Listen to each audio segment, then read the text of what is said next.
Thank you all for being here. Today is Tuesday, June 11th. We're thankful for our bicycle industry retailer-focused e-bike safety and standards panel. If you were listening in just before we hit record, I was thanking our panel members for the time that they volunteered. It's very important that we do these quarterly events, and the NBDA is very appreciative. This quarterly platform provides a chance for industry experts to meet, discuss, and address risks, concerns, and best practices regarding lithium-ion batteries and e-mobility devices.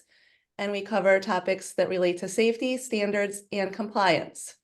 We appreciate the panel members who volunteer their time and expertise to today. Lots of energy has gone into making this platform a resource, not just for retailers, but the industry at large. We truly believe that working united, this collective open conversation will continue to propel the entire industry towards growth in e-bike sales, which will be increased rider participation and just be great for everyone. Again, thank you to the panel members. We have 90 minutes today, and we do have a pretty packed agenda. If you're viewing as a participant, we welcome your participation by placing your questions in either the Q&A or the chat function. And myself and the panel members will monitor those, and we'll either address your questions or concerns with a text back in the chat or Q&A, or open up your question to the entire panel for discussion. Throughout the event, please feel free at any time to use chat or Q&A. Co-moderating today's forum is industry expert Mr. Jay Townley from Human Powered Solutions, who will open us up with a few words. Good morning. And good afternoon, depending on which time zone you're in.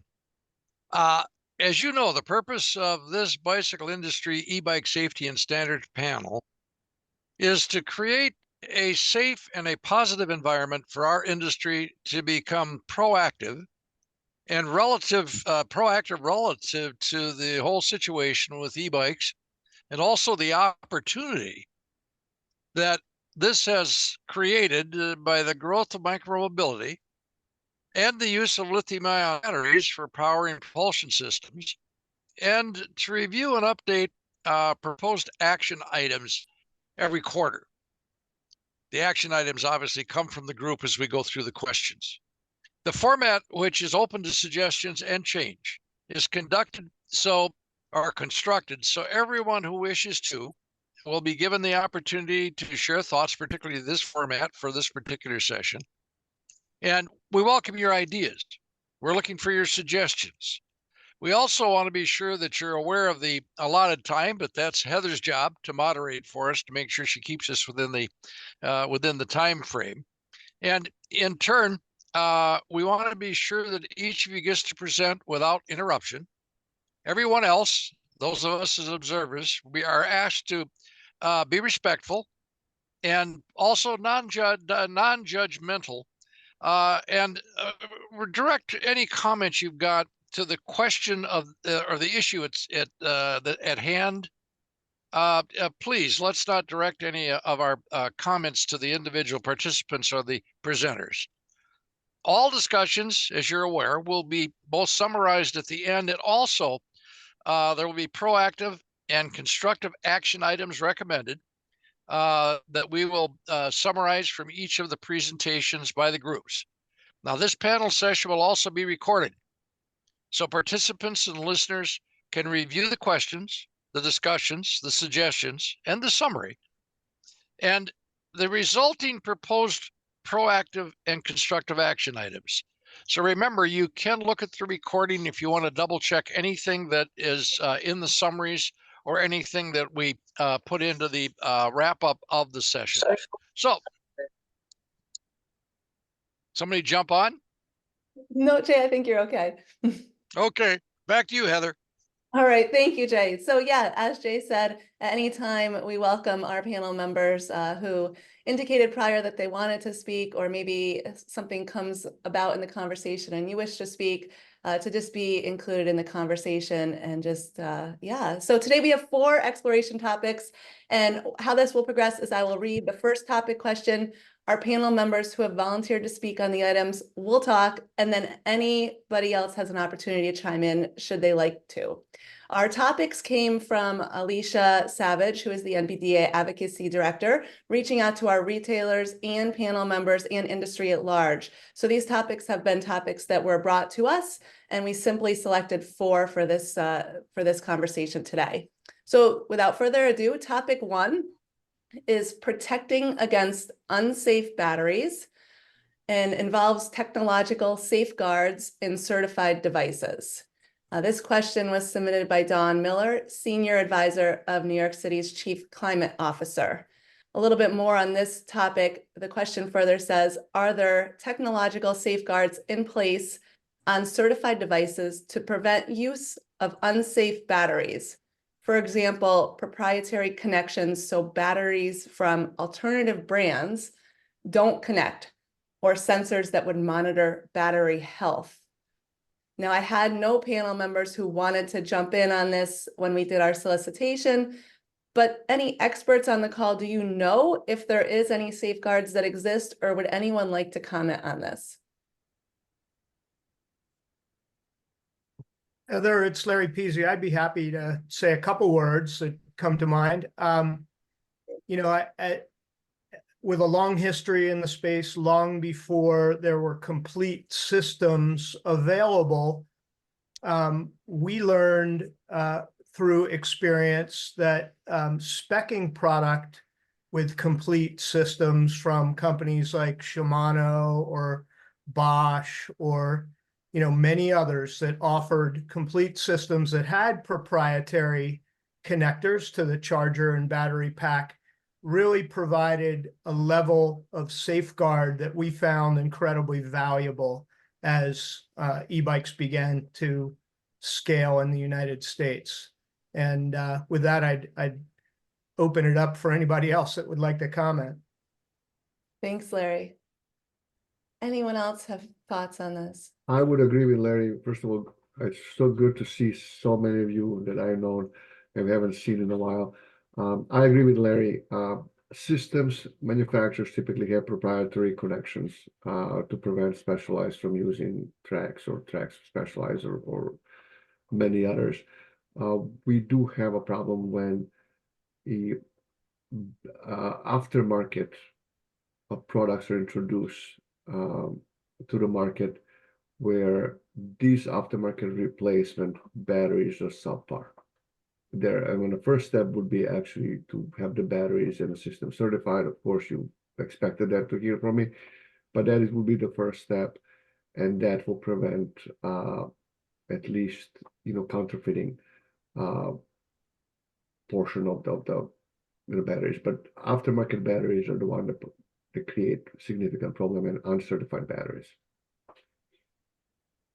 Excellent. Thank you, Dehan. William? Yeah, Heather. Being a retailer, we actually see what actually happens to a lot of these things years down the road. And while everything looks great when it's brand new, what we do see is that, as Larry mentioned, is that the quality connectors that some of the manufacturers he mentioned hold up extremely well. And therefore, we don't see corrosion issues. We don't see arcing. We don't see that type of thing that we used to see on batteries or components on the e-bikes that were just using crypt connectors, for example, which are just not designed for e-bike applications. So like he says, there is quality that's available out there in the market, but there's still, unfortunately to this day, connectors or components that are being used that are substandard that really are probably not going to be compliant, or we certainly do know that don't hold up. Thank you, William. So, yeah, Kunal. Yes, hello everyone. So yeah, we do have proprietary, plugs in our system, but this does not mean that there are no counterfeit products that are out there that could. But yes, proprietary plugs definitely minimize the opportunity for counterfeiters to have, products readily available. So a system level approach is always better than piecing together different parts to make a system. Thank you, Kunal. Michael. From Yes, I just like to add too that some of the standards are now clearly listing requirements for warnings and labeling, saying that not to use non-proprietary products like chargers with batteries and batteries with chargers, and to only use the ones that are specifically designed to be utilized with this product that you received as original equipment, in order to try to help this particular issue and minimize the potential for using those counterfeit or other types of devices. Thank you, Michael. So great to have you as a panel member. Great to see you. And Michael from SEBA, please. Hello, everyone. Like William was saying, William's been a retailer for a while. When you're a retailer, he's been in it for over 10 years, like myself. We've crossed paths a few times, and when you're a retailer, you get to see it firsthand. So if a new company comes out, or even an older company with a new bike, they have this new connector you might not have seen before.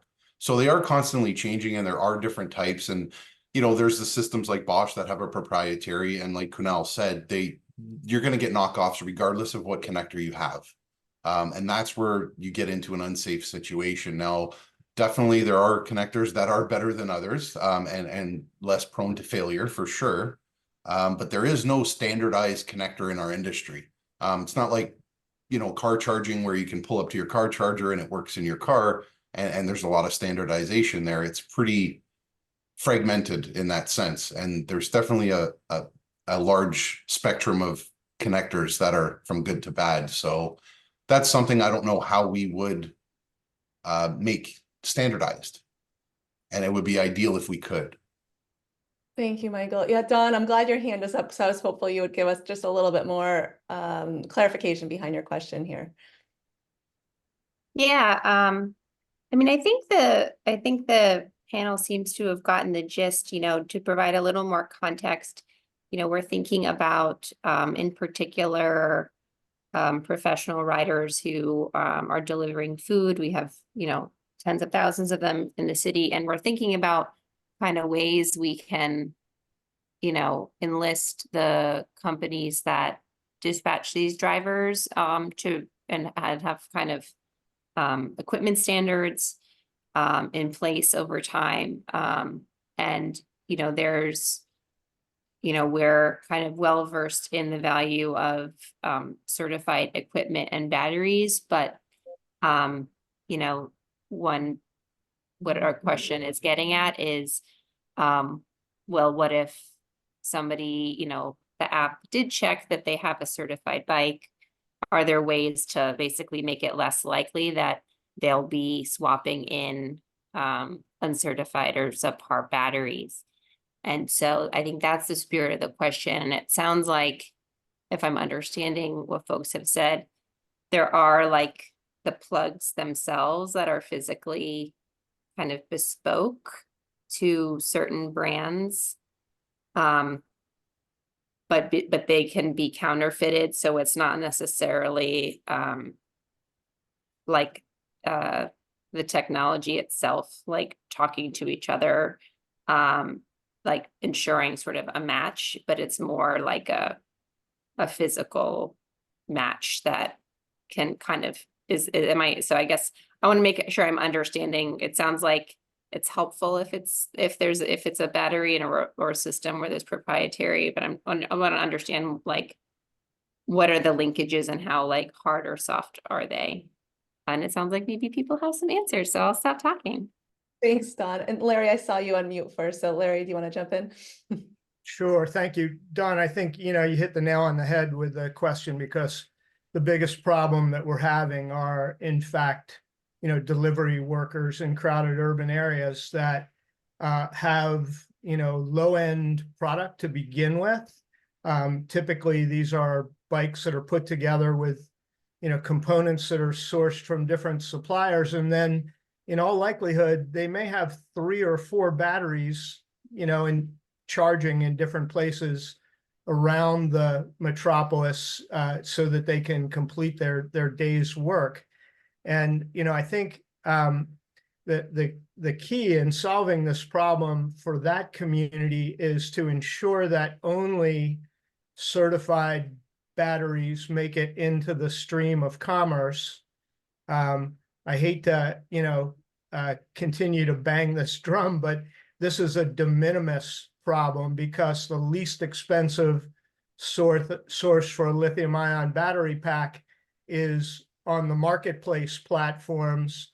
In many instances, these products are shipping into the country 1 unit at a time, and you can buy a very low-priced, high-capacity battery pack that's fully untested. So, we've got to do, if we're going to prevent the problem long-term, we've got to do something to stop the flow of those products into the country. Secondarily, I think, somehow we have to devise a way to upgrade the products that these workers are using so that they can be on safe products to begin with, and ensure that when a replacement battery is needed, that a OEM pack is available for them at a reasonable price to keep them going and enable them to do their job.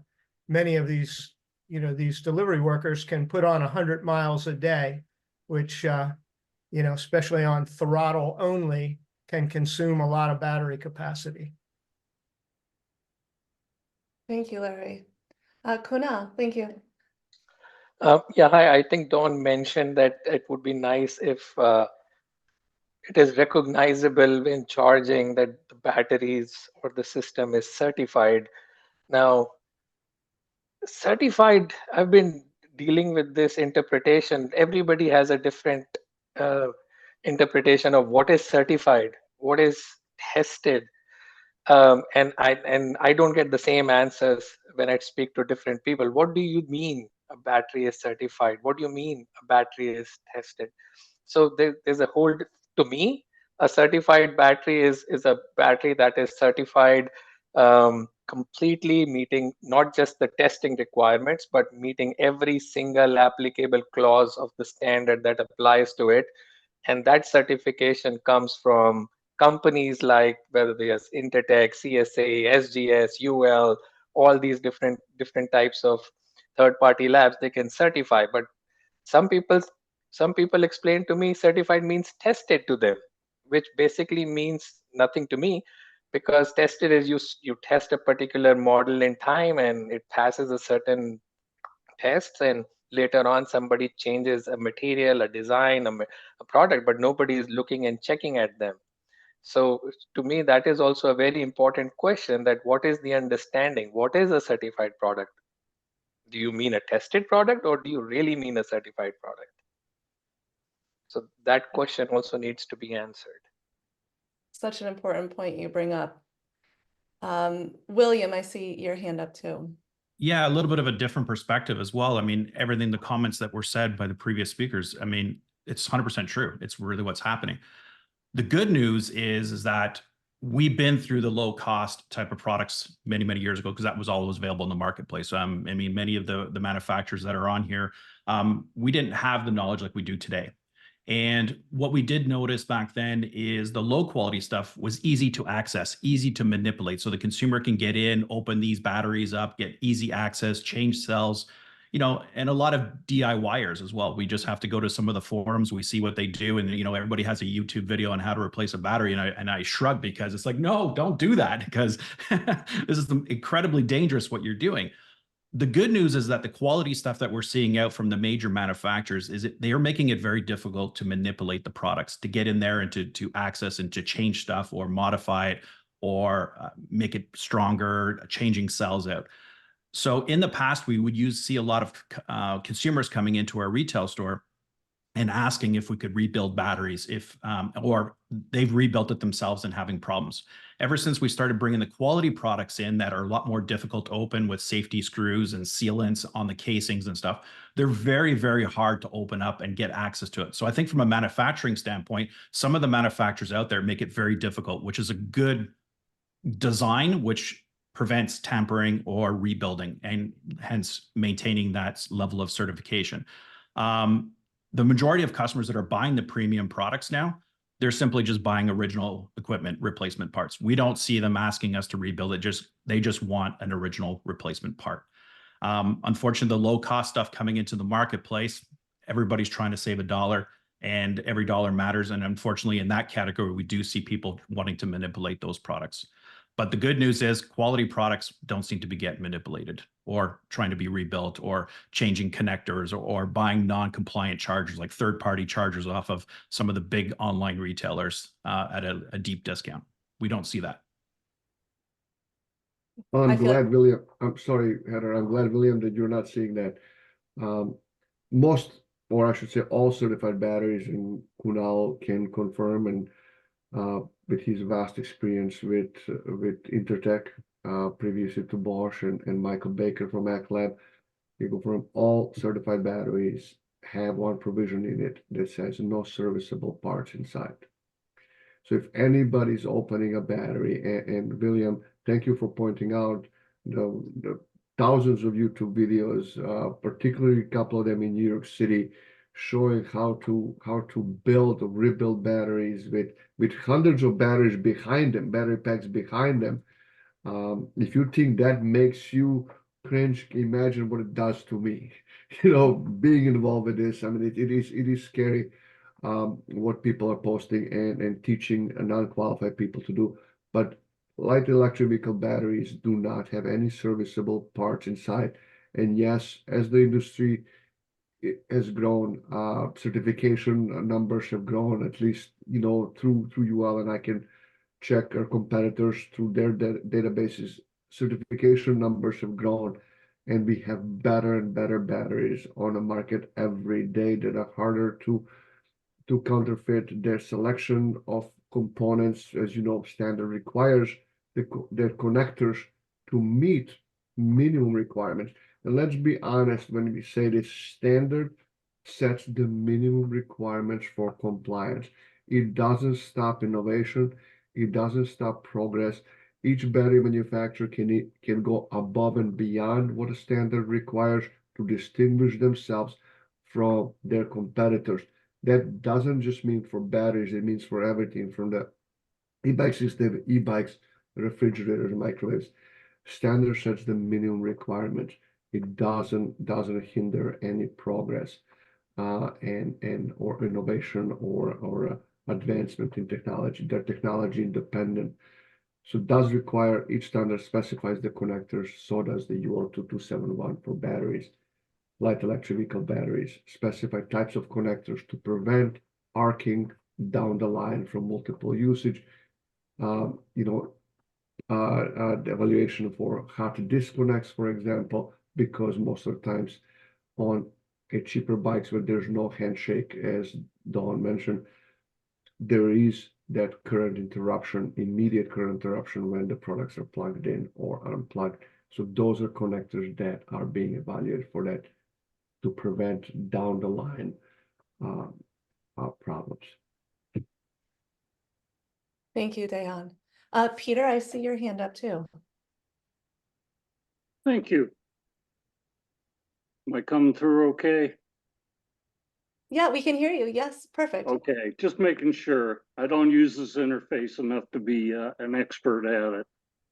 So we've gotten into batteries with connectors, and I've seen a lot that did not connect well, and there's plenty of pictures of melted batteries and melted connectors. So the OEMs aren't quite getting it right, but for the most part, they aren't trouble. It's just a few of them here and there. And I think I'll just say that's manufacturing tolerances, that sometimes you get one that isn't good. As far as the batteries themselves, as you know, there are people out there who have no clue what they're doing, and they should not even own tools. And they try and cob together something that resembles a battery pack, and it's total crap. And then I see other people who have the right tools and they have the right knowledge, and they do something that's wonderful. We have a lot of older e-bikes with strange form factors that some of these batteries should be rebuilt so people can still ride the bikes that they bought 10 years ago that are no longer available. I had a great brand BH that I sold in my store. and a bunch of those are dying. And since BH pulled out of the US, there's nothing I can do to get more of them. So we have to rely on a rebuilder to get them done. That's it. Thank you, Peter. Some great conversation. Dawn, did you have any other clarifying questions or any other thoughts that you wanted to present to the group before we move on? Yes, I just want to make sure I understand a couple of things, like the big takeaways. It sounds like a lot of the major manufacturers use design to make it difficult to modify their battery packs. I heard that certified batteries have no serviceable components inside. Does that mean that it's like just telling people that they shouldn't service it, or that it's actually like impossible to work on it? It's almost impossible to specify something. It's impossible, right? There are thinkers out there, they're going to open batteries. There's no question about it. But instructions are clearly stated in the manuals that there's no serviceable parts inside. They're labeled with non-serviceable parts. So it's clearly the instructions and warnings are given to the users. Okay, so yeah, we have folks, as we've discussed, who don't follow instructions. And so the other thing is I heard somebody mention a handshake, which, and to me kind of sounds like a software thing. Is it, I'm not sure I completely understand. Is it software that is checking the match between the charger, the battery, and the bike? Yes. Or is it just the physical? Well, depends. More sophisticated batteries, BMS, are all microprocessor controlled. Therefore, there is a firmware or software, depending how you want to call it, that controls the operations of the battery. And that's what distinguishes the cheap batteries without the proper, or I have seen, believe it or not, battery packs with zero BMS, just series into parallel straight to the connector. Versus sophisticated batteries that have a very sophisticated BMSs, completely software control in pair with the charger. The charger is actually looking for particular feedback from the controller, from the BMS on the battery. Therefore, there is that, and then it works also in a pair with the motor controller. That is central brain of the e-bike if it's done on an e-bike. It all depends on the manufacturers. How do they integrate the charging process? Could be directly to the battery on some models, and could be directly to a motor controller, to the BMS, to the battery, and so on. It all depends on the OEM design. More expensive bikes have more robust system versus the lower end bikes. Got it. All right. Please, Thank you very much. if I'm wrong, please guys, feel free to connect anybody who's from a tech industry or from the e-bike. If I'm incorrect, please correct me. It looks like Kunal, you want to just jump in there too? Yeah, what you mentioned is correct. And yes, the handshake basically, when the charger is getting ready to charge the battery, the handshake basically checks, hey battery, are you ready? Are you in a good state of health to receive a charge from me? And the battery says, yes, that's the handshake. And that's how, I'm just trying to explain it in a very simple terms. So the battery is ready and in a good state of health to receive that charge. That's what the handshake ensures, that now the battery is okay to charge. And Tejon mentioned sophisticated batteries and software. So one of the requirements in that certification is functional safety, where the software, hardware, firmware has to be proven beyond doubt that everything that battery is relying on has to be tested, proven, and audited by a third party. And therefore, I always emphasize certification is better than testing, because in my opinion, my educated guess, the batteries that are simply tested don't even go through this functional safety evaluation. which is hard. I wouldn't say it's extremely hard, but it is hard to prove compliance to those requirements. I wanted to address something, and that Michael Pasquale from SEBA said earlier. Electric vehicle versus light electric vehicles, electric cars versus e-bikes. There's one huge difference, in standardization, is that electric vehicle chargers are on board a vehicle. So you have EVSE, electric vehicle supply equipment, that only provides the power. It doesn't provide anything, provides AC power, and all the rectification and charging is done by onboard charger.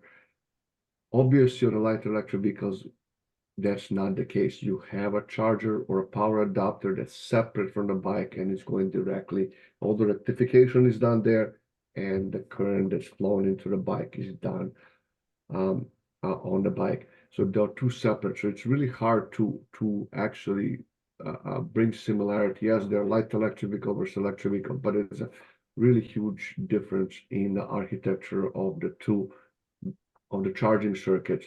And as Kunar said, yes, there is that handshake that happens that is verified through the functional safety requirements.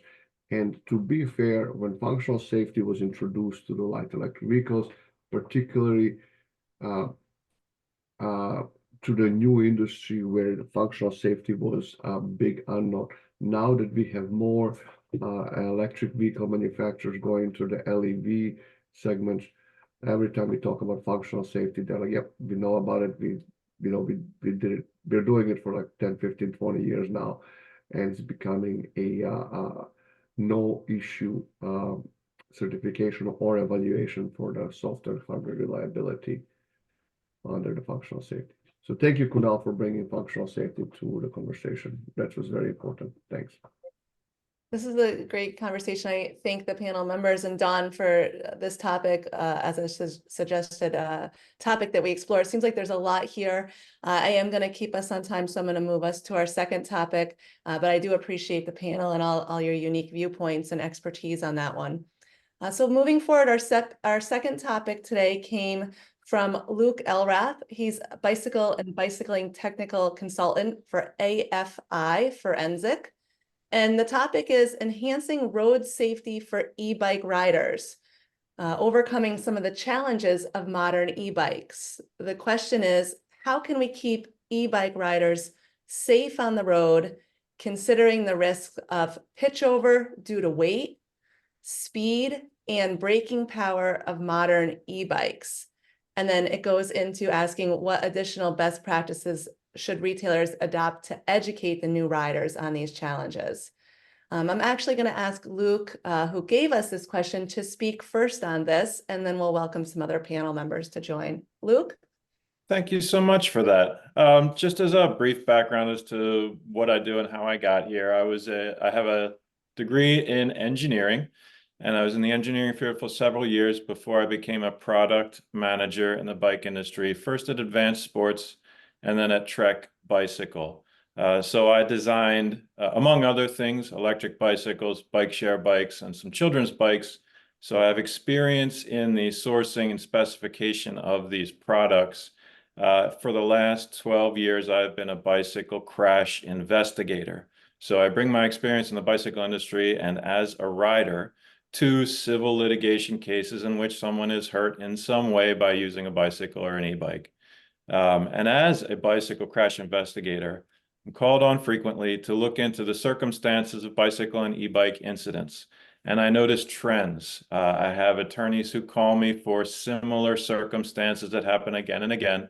One of the ones that I've identified is the scenario in which someone who is new to cycling or has been away from it for a time, what I'm calling out specifically is someone who's not an enthusiast rider, decides to purchase an e-bike. They go to a shop. They may or may not get information at the time of purchase about what they're interested in buying. They might have a detailed conversation with the salespeople, or it might be pretty perfunctory. But in any case, a scenario that I see frequently leads to injury is that someone like this is sold an e-bike with hydraulic disc brakes. They have never used hydraulic disc brakes before, and for whatever reason, at the time of purchase, it's not included in the conversation from the seller to the buyer to say, do you have experience with this technology? Do you understand that hydraulic disc brakes can be significantly more powerful than any other brakes that you may have experience with before? In addition to that, I find it critical for the retailer to tell the purchaser, this bicycle is likely capable of achieving speeds that you would not be without electrical assistance. This bicycle is heavier likely than any other bicycle that you've had before. And putting those three things together, increased weight, increased potential speed, and the increased braking power available by hydraulic disc brakes, what I see is a scenario in which someone purchases an e-bike, takes it home, and in a very short amount of time, the first, second, or third ride, they get into a situation in which they're going faster than they realize, and for whatever reason, they grab a handful of front brake and they have a pitch over. As this is a known hazard in the bicycle industry and has been before the advent of electric bikes or hydraulic disc brakes. And I often provide opinions in cases that I've investigated that have a fact pattern like this, that the standard of care is that at the time of purchase of a bike or an e-bike, there are certain things that a reasonable retailer is responsible for asking of a potential e-bike purchaser, and information and warnings that are required to be imparted at the time of sale. And this conversation that is led by the retailer needs to figure out what type of riding experience the potential purchaser has in the past, what bikes they've ridden, and what technology, specifically braking technology, they're familiar with. And then these warnings should be imparted verbally. And the last one I think that is very critical is this e-bike is provided with an owner's manual, whether it's printed or in digital format. The retailer should reiterate at the time of sale, there are important safety pieces of information that are contained in the owner's manual. It's important for you to read them and follow the recommendations, especially as you become familiar with the functions of your new bicycle. And when these things happen, it's my experience that the incidents are less likely to occur. So the reason that I brought this topic to the panel is specifically I'm interested in what retailers do have in their conversations at the time of sale for electric bicycles, and whether this is something that is in some way able to be standardized or given out as some sort of agreed upon recommendations for retailers.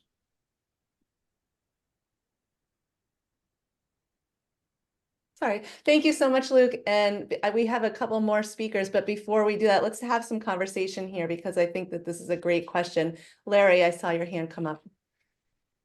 Thanks, Heather. I just wanted to make mention, I think, Luke, thank you for raising the subject. It's of critical importance. And I think, you know, it's really much easier to address this issue when a bicycle is purchased in a brick and mortar specialty store, as opposed to, you know, the way a lot of people are shopping today, getting a bike in a box on their doorstep, or, you know, fulfilling it through a mass market retailer. So thanks for raising it. I can tell you, for those of you that don't know, I'm on the board of People for Bikes, our U.S. industry association that represents brands and manufacturers primarily.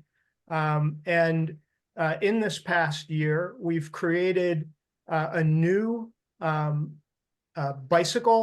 bicycle owner's manual that covers off issues of hydraulic disc brakes and pitch over, and also an e-bike specific owner's manual. And I think you'll start to see products utilizing this boilerplate information that we create and unify across the industry, being utilized as new product comes to market. Secondarily, I'm going to put in the chat, and I don't know how many people are aware of it, but this is a perfect tool for people to use. It's a video series called E-Bike Smart, which we put together, People for Bikes, with the League of American Bicyclists. It also covers a lot of the specific differences between riding an e-bike and a non-electric bicycle, and calls to the attention of the consumer those differences so that they can ride their bike safely. Also charging their bike safely and preventing, battery fires and so on for, as a result of mishandling their bike. So check it out. That's what we're trying to do on the industry association side.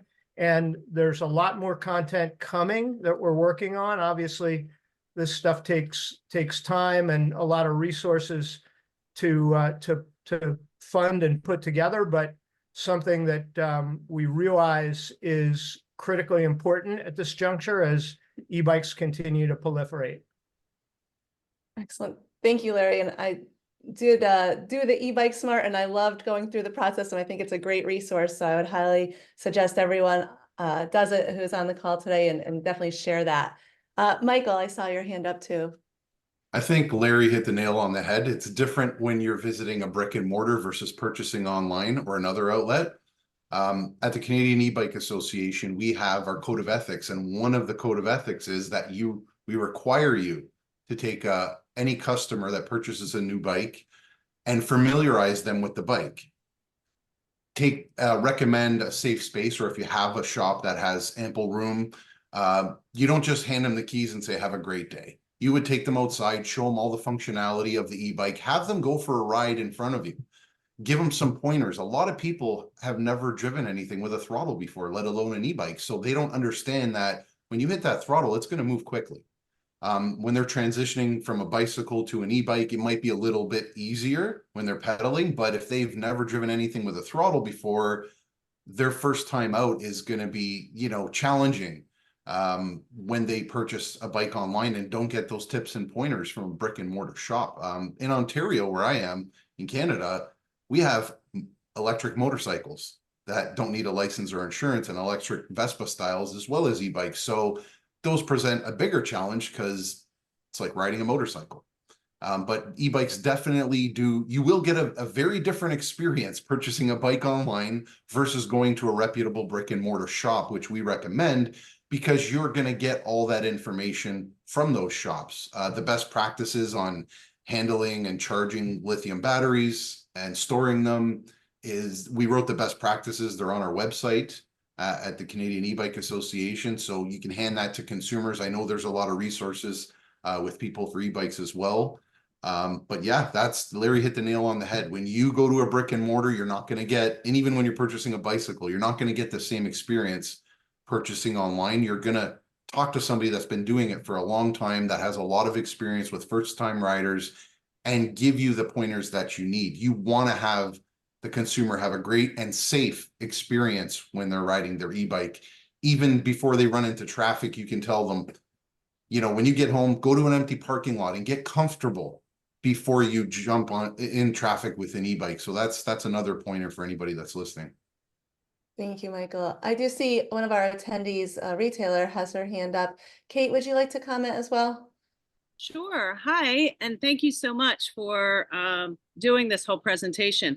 But what we do is we not only have a long conversation with people about analog bikes as well as e-bikes, but we also just knew, since we went to the NBDA summit, we have an e-bike, a pedal assist on a trainer in the shop in both locations, so that those that are intimidated can try it and understand where the controls are long before they're ever in a helmet after a waiver out with us on a test ride. So we certainly do that preventative ahead of time, and then we make sure they understand it and can feel it. And then also in our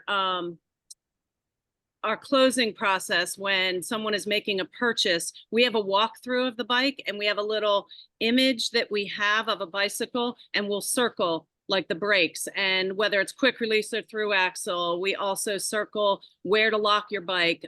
We talk about helmets and safety. Keys are a big issue with us with e-bikes. And so we make sure we've written down the key number, and we also have a checklist for all e-bikes that is like farm to fork. So when it comes into the warehouse, we create a checklist. That checklist stays with that bike for the life cycle of the bike, so that if there is any warranty issue, or if there's any scratches, or if there's any keys, or accessories added that aren't going to go with the bike. We just try to do a lot of that ahead of time. That checklist also helps when the customer's leaving, so that we've gone through all of those things with them on how to remove their tire safely, how to put it back on, how to store their keys and not have the whole set of keys hanging in their bike. But the brakes are a huge thing. And I'm so glad that Luke brought that up, because we do not really work on any e-bikes. That's our line in the sand without hydraulic disc brakes. So we make sure, and we even have offered customers, would you like to ride this analog bike first with hydraulic disc brakes so you understand it before you're out on the e-bike? So, Kate, thank you so much. Thank you so much for sharing that. Okay, well, we do have one more speaker from the panel who wished to touch base on this topic. So I'll present Vicky from Oyster. Vic? Thanks, Heather. My perspective on this topic is mostly driven by influenced by our retail partners. And I think both Larry and Michael touched on the key point earlier, is around education for e-bikes at the time of purchase. And it's really important, based on what we have heard, for retailers to really pass on the knowledge to the customers at the time of purchase for the brick and mortar store, especially, and riders to really understand their e-bike's capacity, including the top speed, battery life, charging, braking system at a time of purchase. And this knowledge not only improve the overall customer experience, but also ensure safety for the customers at the end of the day.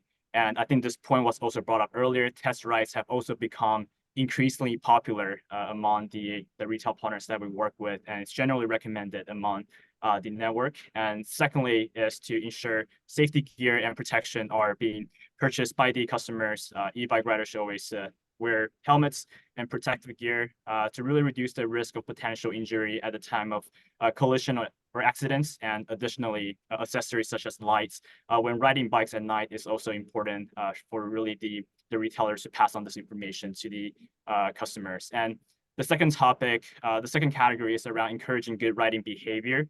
And cyclists are ultimately in control of their e-bikes, and it's really important to really manage the speed, especially in urban and crowded area versus suburban, to ensure safety for both the riders and others. And additionally, if the rider has insurance, their premium will also be lower if they have good riding behavior in the past year, if there's no claims on accident and collision and so on.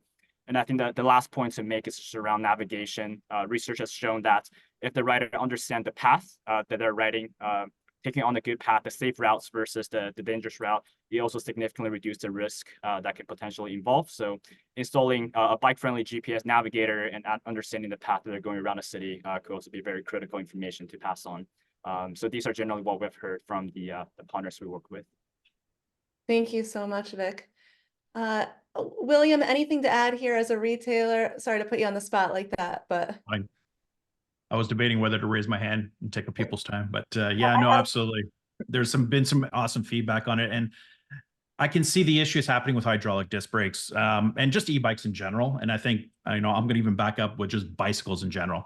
A good portion of our customer base is now getting back into cycling because e-bikes exist. Many of our customers, the last time they were on a bicycle was when they were a teenager or a young adult, or obviously being a child. But we do have a lot of customers who've never ridden a bicycle before, don't have the ability to ride a traditional bicycle, and just want the ability to be able to go for a nice bike ride with their friends and family. And so e-bikes, as a general statement, have really revolutionized the cycling industry. We all know that.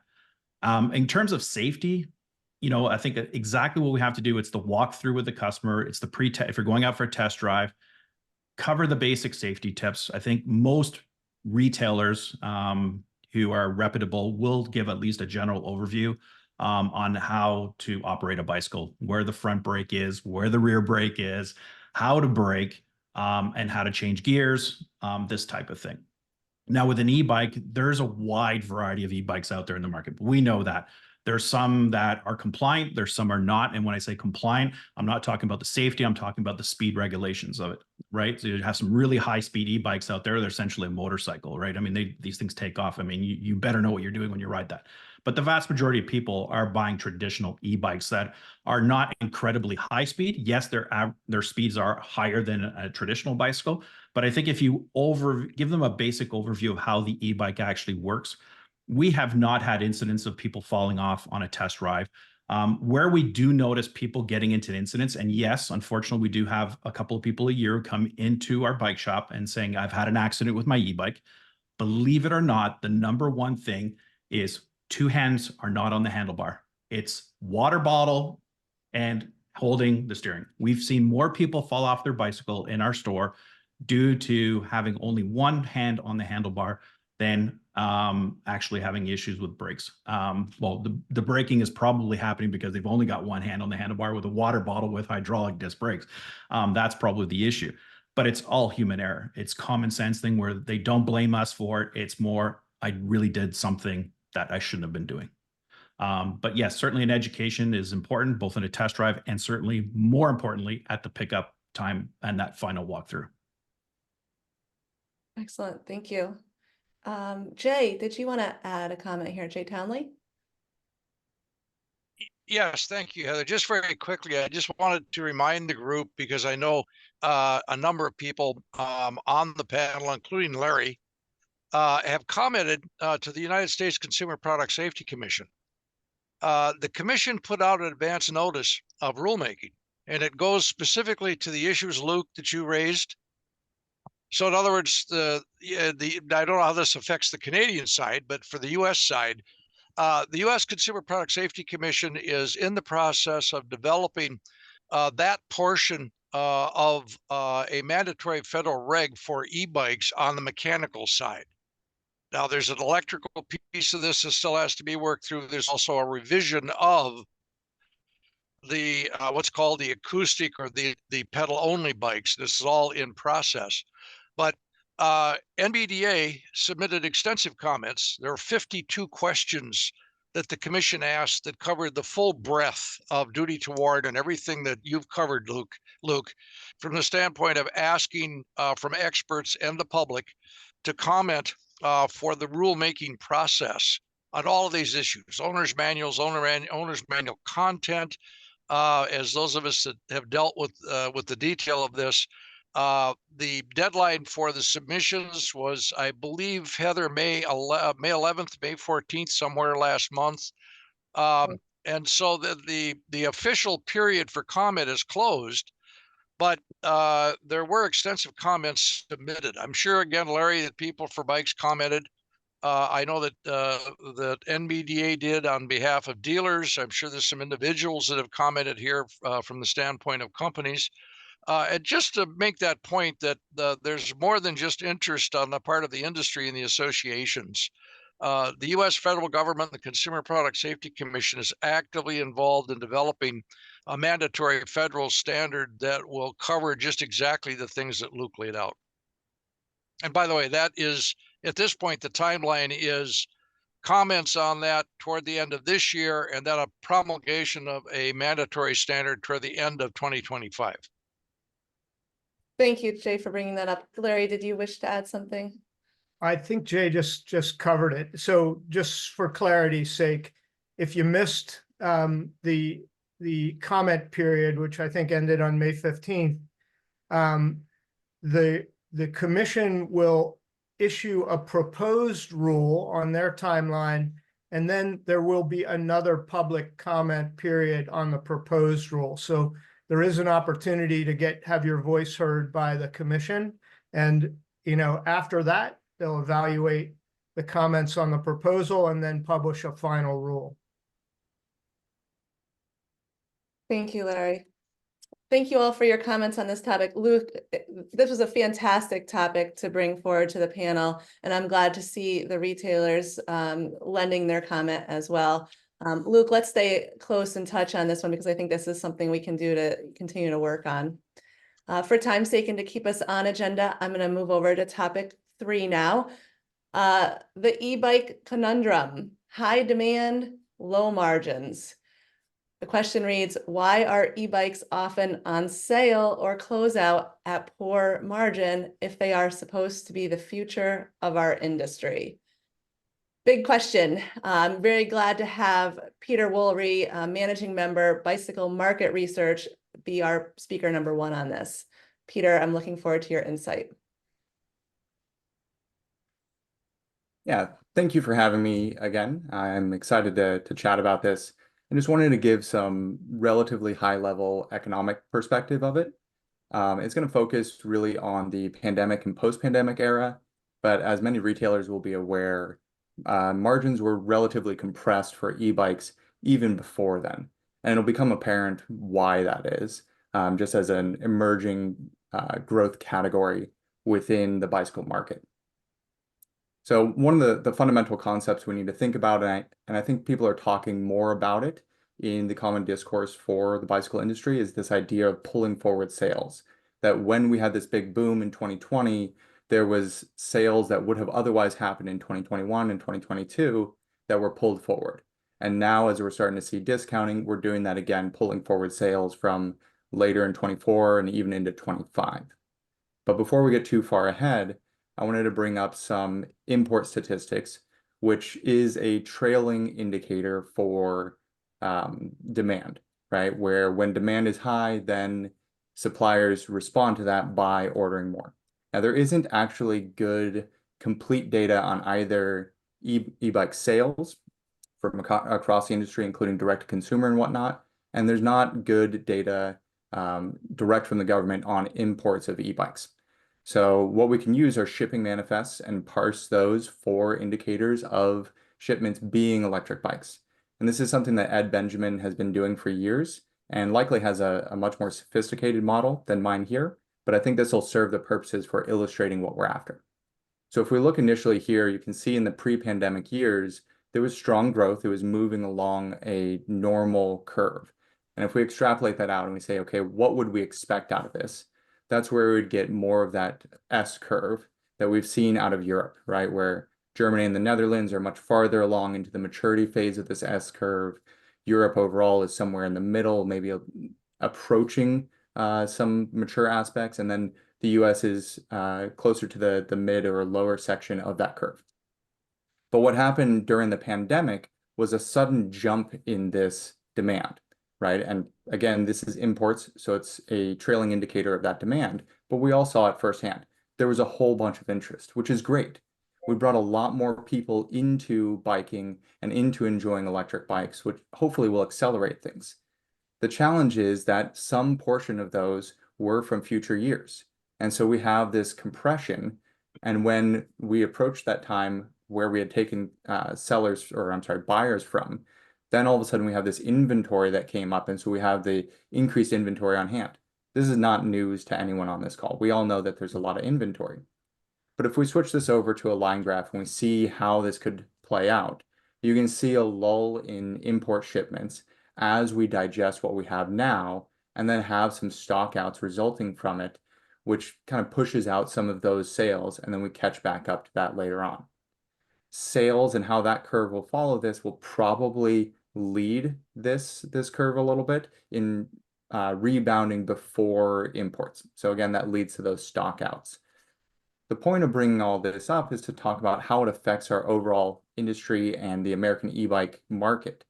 We have a very different market than Europe in that our average selling price, if we just take IBDs compared to Europe, which are more comparable, are about 10 to 15% lower than Europe. And that's primarily because we have a large mass market and direct consumer segment here that doesn't appear to be as large elsewhere. And that pulls down on prices, increasing competition for the consumer to buy. But when we look at it, we're still growing. I mean, 5 years trailing, we're at a 35% CAGR. And I'm sure if we went back even farther than that, it would be even more impressive. So that growth from there, and this is growth in consumers buying e-bikes, right? That ultimately leads to more competition, especially as we're seeing very low barriers to entry. This statistic here, 53% of brands sell e-bikes. I track the number of brands in the United States, which is somewhere around 950. And 53% of those choose to sell e-bikes, partially because of that low barrier to entry, the development of original design manufacturers that makes it easy to just send a brand image over and start your own brand pretty straightforward.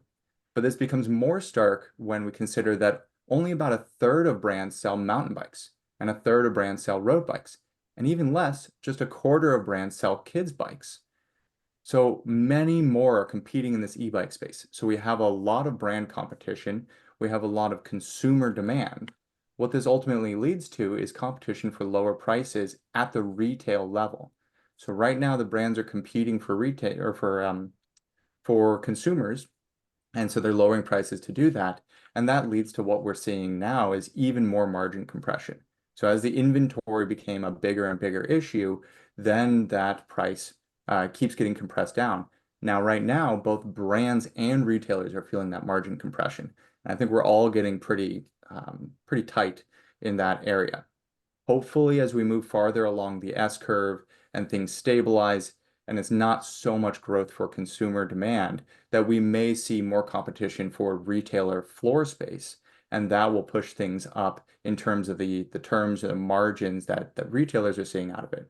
We're starting to see some hints of that as some direct consumer brands move into the retail space or just diversify their sales channels in offering better terms, either longer terms overall or just a little bit more flexible. And part of that is they're able to get better financing on accounts receivable than they are on inventory. And so they can be flexible there, but there just isn't as much room on the margin side of things, especially as we approach the increased tariffs coming up pretty soon here. That squeezes again from that side. So thank you all. I look forward to chatting more about this.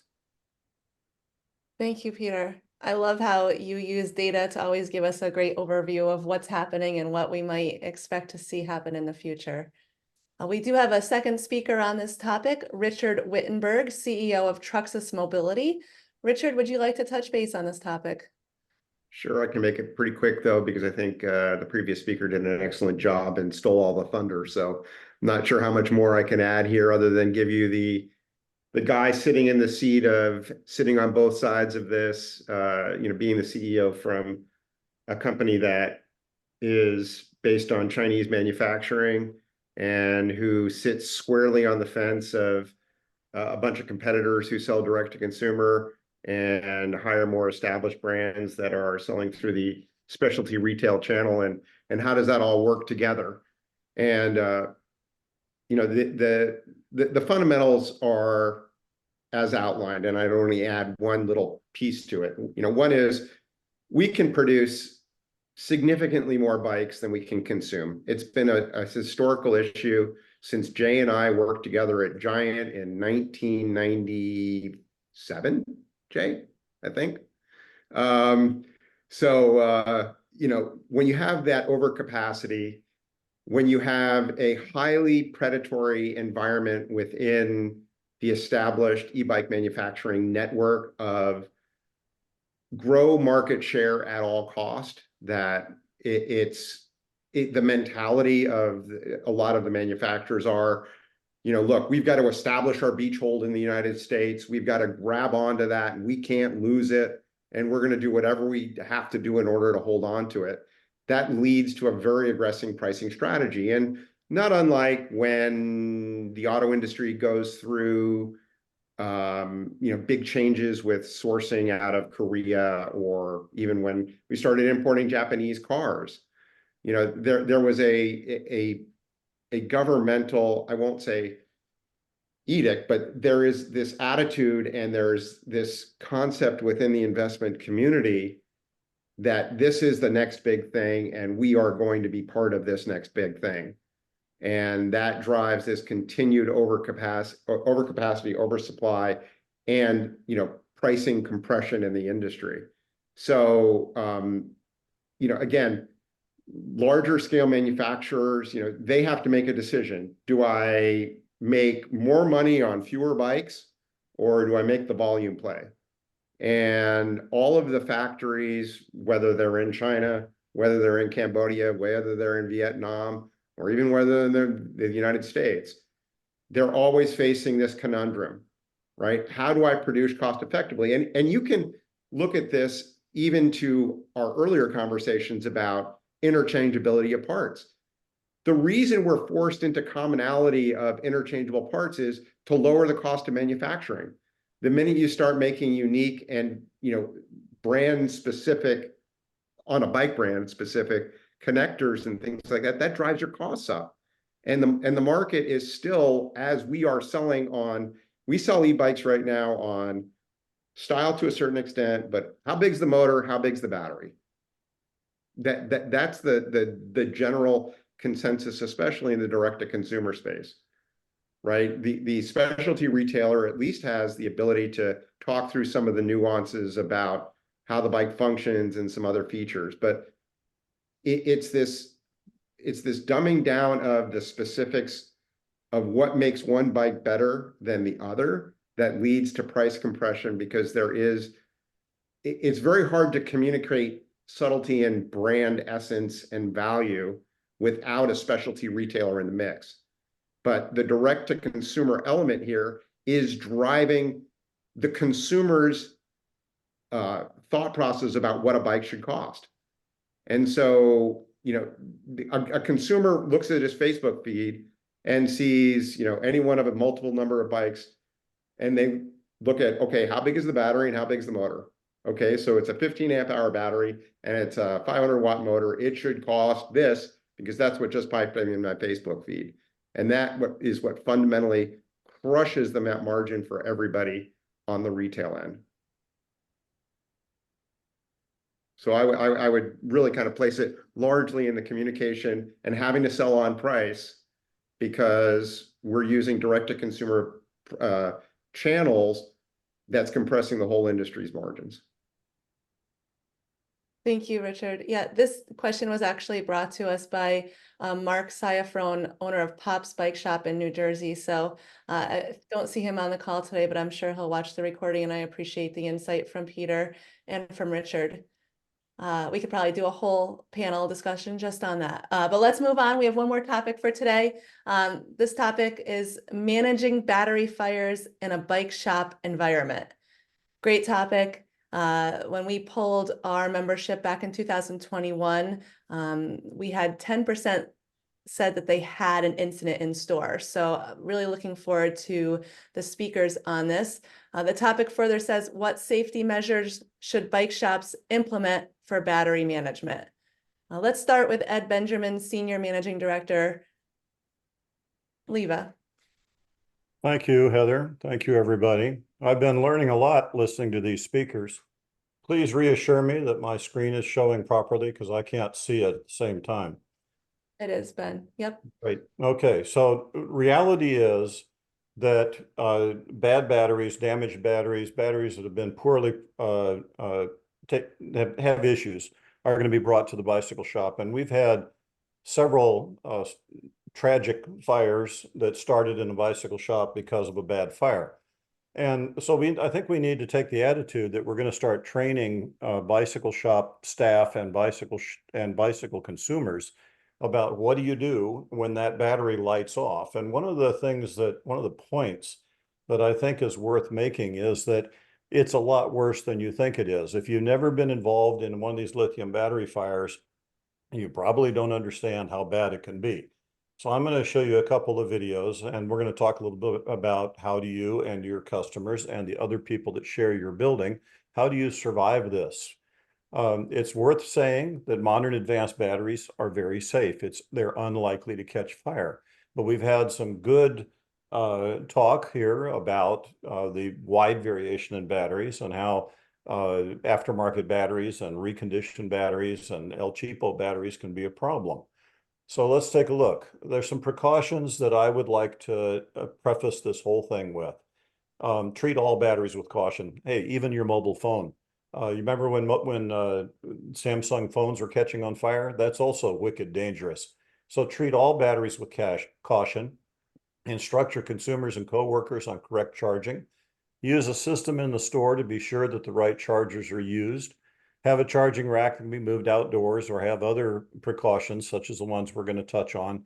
Put a timer on the mains current. If you walk away from a battery that's on charge and you have a timer that turns off that current, you probably have eliminated a very big chunk of your risk.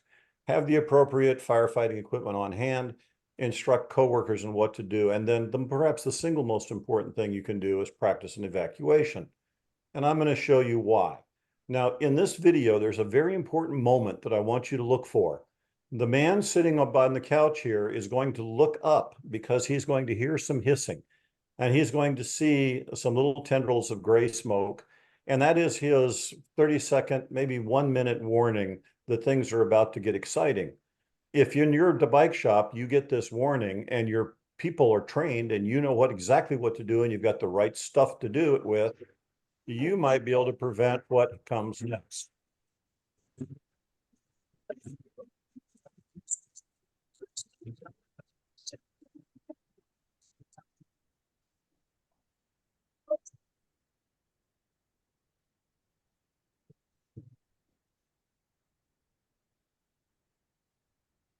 All those little sparks flying about.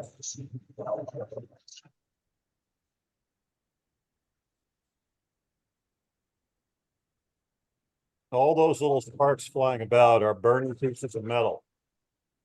And they start fires, they spread fires. And here's another one that I want you to see. This is outdoors. You're probably thinking, well, gee, if it happens outdoors, I don't have to worry about it so much. Let me show you what that looks like. Notice that we have our 30-second warning here. You don't always get a 30-second warning. To ti je to. Uvijek sam ja treći.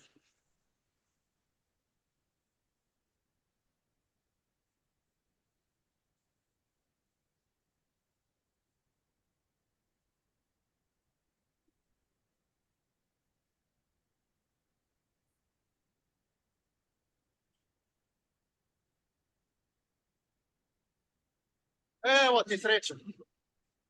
Evo sreće u pičku jebenu materinu. Evo, da sam ga stavio u auto, kaj bi se desilo? So part of preventing this is having appropriate quality product. Part of it is good safety practices in charging. But let's talk about what do you absolutely need to pay attention to. One of them is no charging when no one is there. Do not put something on charge and go home. I know of 5 instances where some store burned down because they left lithium batteries on charge while they were away. They'd gone home for the night. If there's a smoke alarm present, if there's people present, you do have a few seconds to do something about it. There should be nothing close to that battery that can catch fire. I know of a case in San Francisco where there was a battery charging underneath a gallon of isopropyl alcohol. I imagine you all can very quickly understand that that turned into a really big fire almost instantly. But here's perhaps the most important one. Have a plan. Have a plan to make an evacuation and practice it. When you think that there might be a fire and you have that seconds warning, you've got some smoke. Maybe you've got more warning than that. Maybe you've got swelling battery cells. Maybe you've got a battery that's getting warm or hot to the touch. Get everybody out. Get everybody out. And by the way, practice this. Yes, it's going to freak out your neighbors and it may freak out the people that live in the apartments above your store, and it may freak out your employees, but it also may keep them alive. So you want to have a plan for an evacuation that gets everybody out. And you also want to teach people that huge mass of smoke, which you really don't want to breathe, it's toxic. That huge mass of smoke, if you crawl across the floor, you might be able to get out even after the smoke has occupied most of the space. Call 911. The fire department has got self-contained breathing apparatus. They've got protective clothing. They know what to do. They've got the right equipment. Let's get them involved as quickly as practical, but it is most important to get everybody out. And by the way, when I say everybody, I mean customers as well. And if your store shares space in a strip center, if it's on the ground floor of a building that has apartments over you, understand that a fire, I think you all probably realize that you have either of those 2 events that I just showed a video of, that building's going to burn. So let's get everybody out and let's make sure that they know how serious this is. They know what your signals are, and teach them to go to some spot where you can count heads. One of the first things the fire department's going to ask you is there anybody still in there? And if you can say to them with confidence and correctly that I've got X number of people were in the building, I've got Y number of people are out, the fire department is going to be pleased and more capable of doing their job, saving lives. Now, there's a whole bunch of other things that we could talk about.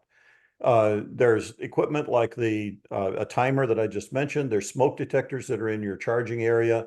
There's fire safety cabinets. By the way, fire safety cabinets may keep the building from burning, but they're not going to keep the smoke from happening. You might be able to have a 20-gallon oil drum, or like the one that's in this picture, and 75 pounds of cell block. It turns out 75 pounds of cell block costs about $100. I bought it to find out. And cell block is an interesting Class D fire extinguishing material. You put a bed of it in the bottom of that can, and if you've got a battery that's causing you some concern but hasn't yet started to burn, drop that battery in the can, pour some more cell block on top of it, and put a lid on it. Another way to deal with it, by the way, is to have a cart. You notice the wheels. If any of the batteries that are on this cart start to give us trouble, we can open the overhead door, motorized overhead door, and give that cart a shove, and now it's out on the pavement, which is a much better place for a bad thing to happen. Charging locations. One of the things that I've found is a commonality in bicycle shop battery fires is that the battery was on a wooden shelf or a wooden workbench. Now, that's tinder. That's something that's going to go ahead and burn. So let's put it on something that's not flammable so that you do have at least that tiny bit of protection. But it would be better if you've got the battery out to either have it in a fire cabinet or have it on a rolling cart that you can push out. Have a way to eject a smoking battery or a swelling battery or a hot battery safely and quickly, and train the staff. Am I getting boring on the subject to train the staff? Another one is charging batteries on the bike. We do that a lot. Yes, of course we do. And have the bikes positioned in such a way that if the battery starts to hiss or the battery starts to smoke or it gets hot to the touch, or if you have any reason to suspect problems, you've got the bikes positioned in such a way that you can open a door and roll the bikes out the door. I think most of us have got the skill that it takes to get a bicycle to go quite a few meters before it falls over. Use the correct charger, only the original equipment charger, label them so that nobody can accidentally use the wrong charger. Charge in a place that has no flammable materials adjacent to it or above the bike that's being charged. And I have now raced through my presentation, and I'm going to turn this off, but I'd also like to point out this presentation is available to anybody that asks for it. And the Light Electric Vehicle Association offers a 1-hour safe battery certification course done online. And we offer a 4-hour training course, an 8-hour training course, and a 16-hour training course. All of these have a big part of fire safety. All right. Ed, it's always great to have your expertise. I know there's a lot there, and I love the presentation and showing us the videos too. Some great comments happening in the chat. Thank you for that. We do have a couple additional speakers on this one. Happy to have Rob Latham, Senior Program Manager for Call to Recycle, speak on this topic as well. Rob? Thank you, Heather. Can you hear me okay? Yes. Awesome. So I'll go through really quick here. The best way to deal with battery fires in your shop is not to have them, right? I'll talk a little bit about prevention. I also want to talk a little bit about stewardship and also a little bit about consumer education. So these are all things that are kind of related. First, on prevention, you have just this illustration is a pretty good, showing the extreme ends of what, every one of you as a retailer has to decide, what am I going to allow in my shop? You've got the two extreme ends here. The one in the middle here, I would say you should never allow in your shop. That's an example of a prototype battery. Once you have a prototype battery that you need to get rid of, it's very difficult. You can't ship this, and even in our specially permitted containers in the recycling program, they have to be handled by a hazmat trained driver. They have to be packed by somebody who's 49 CFR trained and signed off on. So UN 38.3 is really the first standard, lowest common denominator of a product put onto the market. It's met at least the minimum standard tests. And then you go from there. There's do your research. Oh.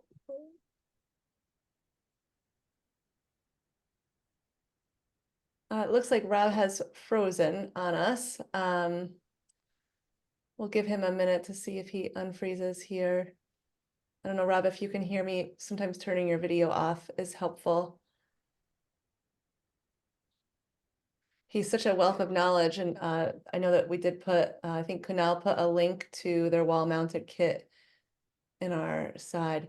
Why don't we pause that? I know we have one more speaker. We'll see if Rob comes back and we can restart his apologies for our panel and attendees.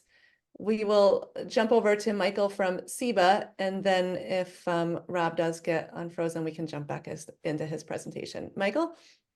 Yeah, so I'm actually going to talk about Call to Recycle. So that's great, and the Libet kit as well. So Ed Benjamin did a great presentation. You covered a lot of stuff I was going to as well, Ed. So there will be a little bit of crossover, but I think my perspective, coming from owning an e-bike shop for 15 years, as well as, you know, founding the Canadian E-Bike Association, I have that pretty unique perspective from a shop. So recently I wanted to just touch base on May 22nd, there was a lithium battery symposium in Toronto. There was firefighters from New York, Michigan. They talked about, you know, how every household has about 100 lithium powered devices. So it's not just e-bike batteries. They don't have a solution for an electric car fire. They talked about the big car manufacturers and how there is no solution right now if there's a car fire. So e-bikes, we do have a few solutions for keeping your shop safer to prevent the fire in the first place. So some of the things that I do in my own shop, I'm going to talk about. One of them is I partnered with Call to Recycle. So Call to Recycle provides you the packaging to get rid of your batteries. So if you're an e-bike shop right now, or a household, and you have an old lithium battery sitting around, an old e-bike battery, don't leave that lying around your shop. You're just going to continue to pile them up until you find somewhere to get rid of them. Now, I know Call to Recycle works a little differently in the US. I think they might only accept batteries from manufacturers that participate in the program, where in Canada, it doesn't matter what brand of battery you have, Call to Recycle will take it. So someone walks in my shop today with an old lithium battery, a big 48 volt pack. We can put that in the packaging that Call to Recycle sends us. It has a return label on it. We can call UPS. They'll pick it up the same day. So that battery from that customer, if we do a battery replacement, is not just sitting around our shop overnight. So that's one way you could mitigate the fire. Is we're talking about more on the service side. A lot of the focus is on brand new bikes, but when you're a shop, you'll be doing a lot of service. So you need to take the precautions in your service center, because you're dealing with batteries that you might not know how they were kept or where they were stored or the condition of them.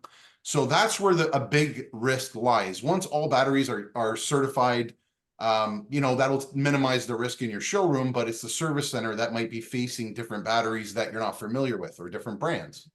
So one of the big things is partnering with Call to Recycle. And with that, in the US, you would get a Libet kit that will go on your wall, and it has a big pillow in it that would go over a lithium battery. It's pretty heavy. It has vermiculite material in it, and a blanket that would go over that. So that would mitigate a lot of the explosion, and it's supposed to put the lithium battery fire out. And I'm sure Rob, I believe it's Rob, when he chimes back in, we'll talk about that.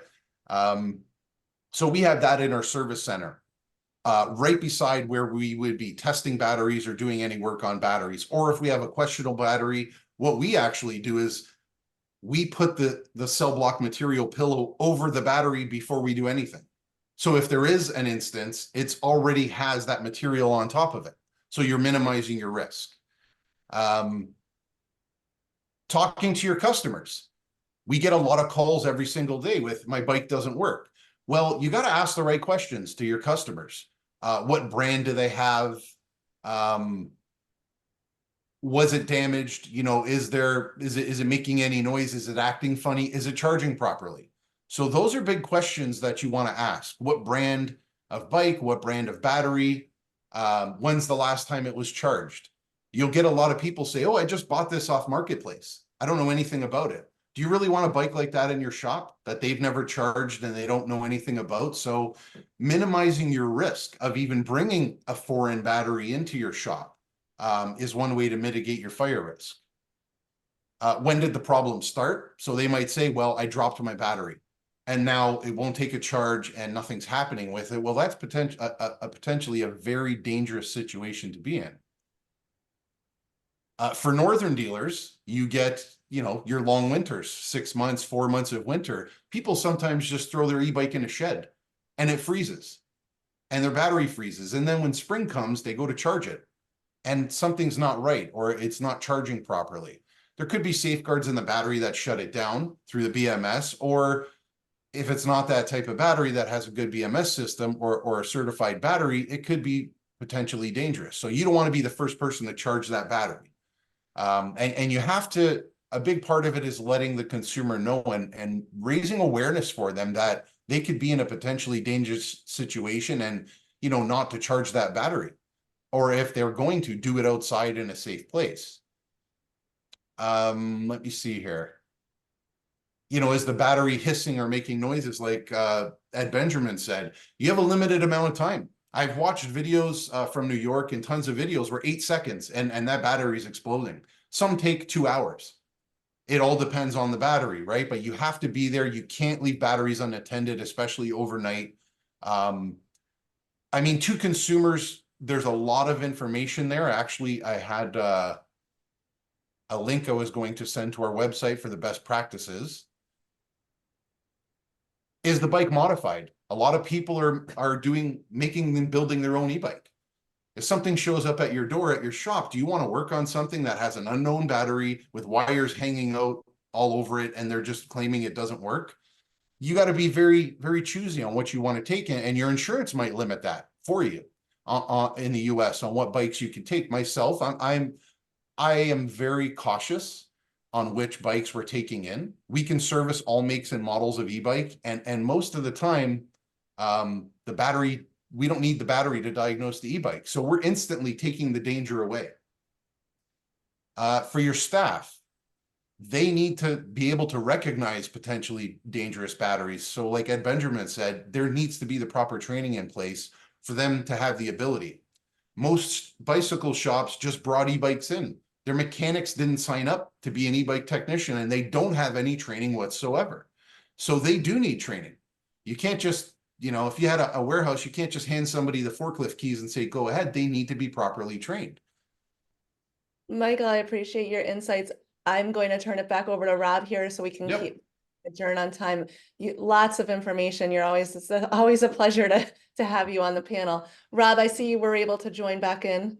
Yes, I joined back from my phone. Apologies for my, this is what I was Oh man, dealing with. So just real quick, the 3 things I wanted to touch on mainly, it was mostly prevention. You know, you have insurance in your shop, you have a fire extinguisher, you have an evacuation plan.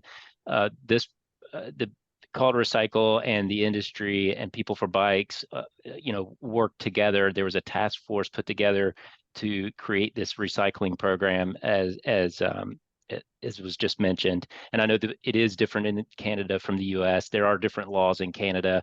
You know, things are slowly changing in the US, but these were a group of brands that were forward thinking, and that, hey, we're putting these millions of these things in the market. We need to go ahead and create a stewardship program around it.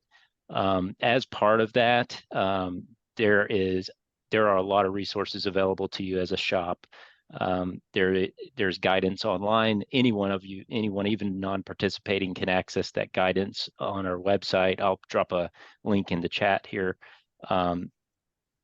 That guidance has sources referenced so that in the worst case scenarios, you can depend on this, right? If you're dealing with the worst case scenario, by the way, it's highly unlikely that something like this is going to happen, but being prepared is a smart thing to do. And have, you know, there are materials that are available to you through this program that can help, you know, make the difference between, you know, being able to move one of these outside and act quickly and having it on hand, or, you know, But I will tell you, don't, never think that you should fight a fire that you're not trained to fight. It's first of all, protect your customers and your employees' lives before anything else. But there are situations where you get enough warning, or you get a suspect battery, or you get a battery that's not behaving right, it's warm. These things can happen even if you're taking all the precautions and not allowing prototype batteries into your shop. You don't know what a consumer has done with a battery. It could have been underwater, and they're going to bring it in and say, yeah, I was just riding along and now it's hissing. I don't know what's going on. So, be prepared. If you enroll in this program, it gives you a way to get batteries out of your shop easily. Again, prevention, not having batteries sitting around in the shop. Get them out of the shop as quickly as possible. We make it easy. Then there's consumer education. I think Larry just shared in the chat a link to the Hungry for Batteries page. We also have resources available for your shop that you can request through our portal. We'll send you posters and things, and it makes it fun conversation to have with consumers instead of, you don't want to talk about something hitting end of life, right? When they're talking about buying something new. But it does need to be a conversation about, hey, we've got provisions for this. We've been thinking ahead and knowing how to take this back out of the market. That's what a stewardship program is all about, is funding upfront for the end of life management of these things that are very difficult otherwise to dispose of properly and safely. So back to you, Heather. Yeah, thank you so much. And we really appreciate the work that Call to Recycle and People for Bikes has done. And there are some great links that have been posted in the webinar chat. So really appreciate everyone's work. This is truly a representation of us all coming together. Apologies for a couple minutes late here, but Jay, over to you for a summary. I will make this quick. The first topic obviously was the one that drew the most comment. I've got 3 pages of notes. I will not read them all. But yeah, I think, Larry, you started out with what was the theme throughout, and that is complete systems. Complete systems. They're very important. This was repeated by several of the folks that have done lab work and are involved in standard setting. But we came back to that several times. And I think from Dawn's standpoint, we're getting, as an industry, we're moving toward being able to label and make it clear. One of the things is that the battery makers and the pack makers are making it clear that they're putting labels on that make the statement that there's nothing in here you want to see. Don't take this apart because there's nothing you can fix. That and more information, more education are going to become extremely important. But I think the overriding response that we got out of the conversation is very clear that we need to, as an industry, make sure we're focusing on complete systems. And then from a regulatory standpoint, the whole issue of stopping the bad stuff coming in becomes extremely important. There was a lot of discussion about the handshake, which is the system side that we need to be very aware of relative to the battery management systems. I think that's going to work its way through, but the simple fact that we've got de minimis as a loophole, and the fact that we've provided the means by which the cheaters can cheat, is we're going to have to rethink how we deal with that.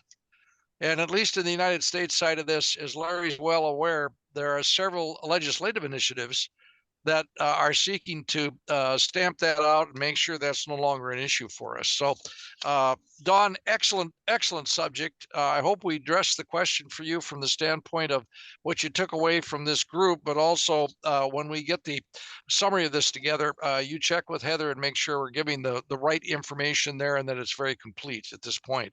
Topic 2. Enhancing road safety. Luke, great presentation from the standpoint of the issues that are coming up that you're seeing as a accident inspector and investigator. I think more of this is going to occur. We just simply have to be aware that there are aspects to the e-bike that we, as I mentioned, CPSC has now gotten into, which are the mechanical requirements of an e-bike. and all of the questions that make it different. It's heavier, it's faster, it's not a bicycle per se. So CPSC is aware of this. They are working on it. They've already, as we spent some time on, they've already put out an advance notice of rulemaking. It will be the topic of future rulemaking, but we're going to see 3 elements of a mandatory standard: mechanicals for e-bikes, electrical for e-bikes, and mechanical updates for the regular bicycles in the market.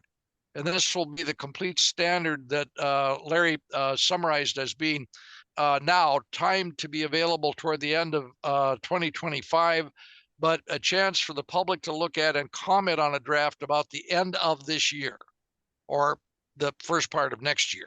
So there is definitely a great deal of interest in the overall topic, not the least of which is what Luke emphasized relative to both the braking issue, which backs up to the inertia mass. I'm not an engineer, but I work with an engineer, so I'm very aware that what we've got here is a vehicle that's heavier and faster. I also would caution or comment that this goes to safety, the basic safety tool of a helmet. For those of you that are familiar with helmet standards, when you're dealing with something that is heavier and faster, you're going to have to take a careful look whether things like the helmet also are up to the right kind of standards. So again, there will be more to this as we get into the detail. I apologize for taking up too much time here, Heather. The third topic, the e-bike conundrum, high demand. I think, Peter, you laid it out very clearly from the chart standpoint.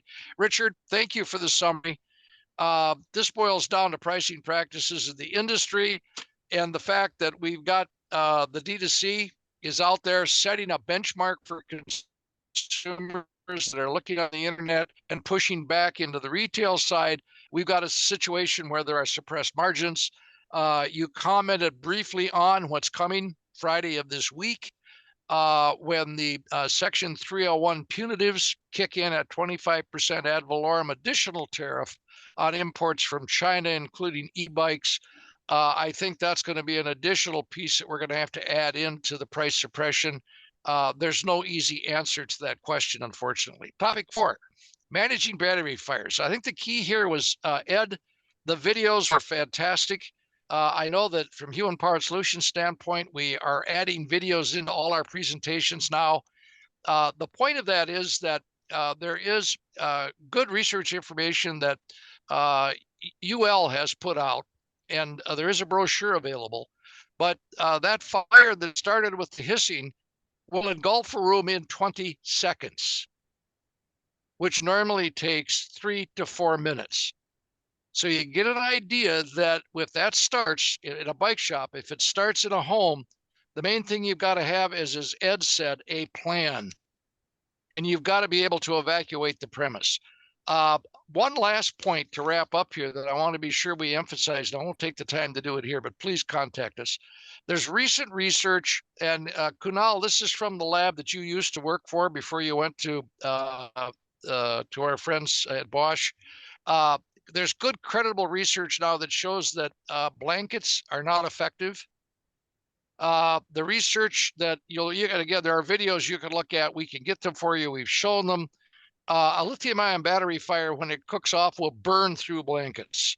What the research findings are is that when you put a blanket over a lithium-ion battery fire, it intenses the heat gets more intense. It intensifies the fire underneath it. As I say, they actually breach. This leads to, there's a lot of question now about blankets, which is even tighter containment. So please contact us. My partner, Mike Fritz, the engineer, will be more than happy to expound on this. And I believe that NBDA already has some data on it. We may want to do another webinar to get this information out. So sorry to take up so much time, Heather. No, it's excellent. Thank you so much, Jay. As always, I know there's lots of notes to take during these conversations. There's lots there. Okay, so thank you to our panel members, to our attendees. The next event is scheduled for Tuesday, September 10th. Really appreciate your time. Please, we are connected via email as a group. We can work out to or reach out to one another, continue these conversations. Appreciate the great topics that were suggested and the work that was done to prepare for all the presentations. I know that took time from each one of you, and I appreciate that with so much. So meeting is adjourned. Have a nice rest of your day, and thank you all for your expertise again. Bye now. Thank you for hosting. Take care, everybody.